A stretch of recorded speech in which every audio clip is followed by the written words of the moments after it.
Hi everyone, today we are going to talk about how to increase the contact rate of web leads.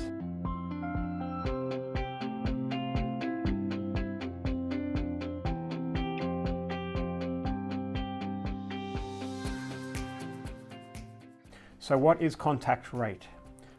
So we supply a lot of leads to different types of businesses that we generate from the likes of Facebook and Google, etc.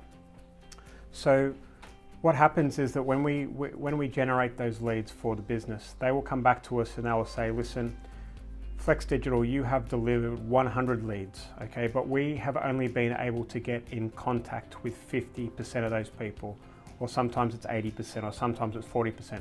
So they will tell you how many people out of those 100 web leads they got in contact with. And that is a definition of contact rate.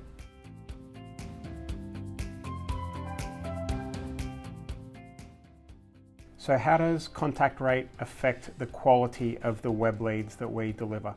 Well, contact rate is everything. So if you deliver 100 leads to a client and they get in contact with only 20% of those people, they're only going to be able to work 20 of those leads out of those 100. So they are highly unlikely to get a good result from such a low contact rate. So when people talk about the quality of web leads, the number one priority we have as a business is to be able to generate leads with high contact rate. The higher the contact rate, the better the quality of leads.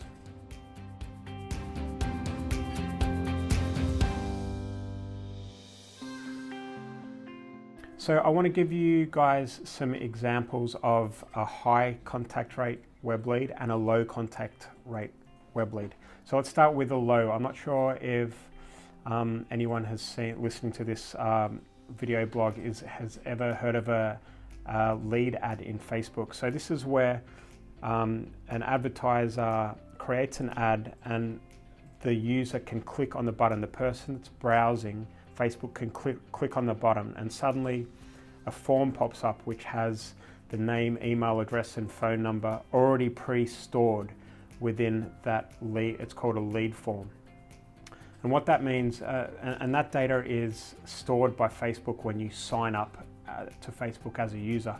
So what might appear as like a lead or a really good lead is it never actually works out that way with lead forms or lead ads, because the quality of the lead is not there. There is no effort in the person filling out the details within that form.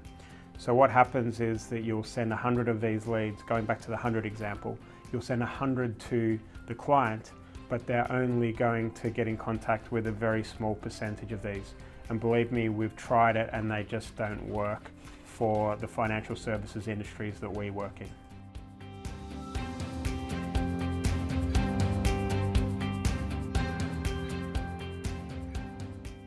An example of a high contact rate lead is a lead where the user has clicked on a Facebook ad and gone to what we call a landing page, which has a form on it. And within that form, let's say it's someone that's interested in car finance. They put in their name, their email address, their phone number, what type of car they have, the interest rate they're looking for, the term of the rental agreement, etc.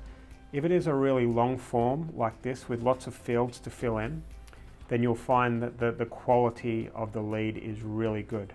But the downside of that is that people have to be really committed to filling in that form, as opposed to a lead ad where they just click a button and submit their details. So as an agency and as a lead generation agency, it's a fine line between the lead ad, one end of the spectrum, and the kind of car finance example I just gave you. If there's a happy medium between the both, that is generally where we want to be, because it means our cost per lead isn't too high, because people aren't being turned off by a super long form, and the quality of the lead is good enough, as opposed to the lead ad where the client would just not reorder from us.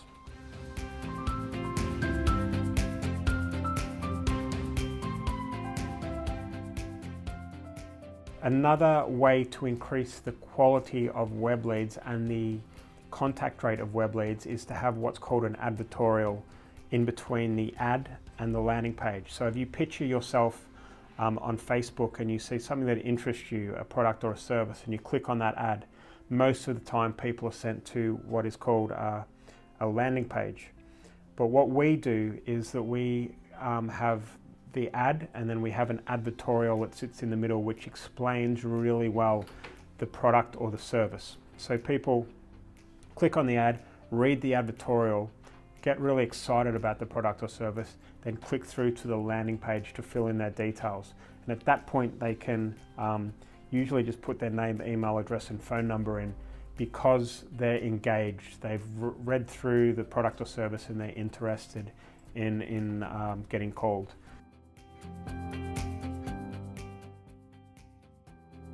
So there you have it, a really good explanation, I hope, to be able to tell you guys what the difference is between a really good contact web lead and a really bad contact rate web lead.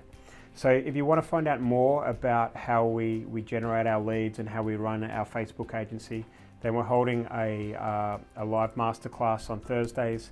Click on the link below and we'll see you there.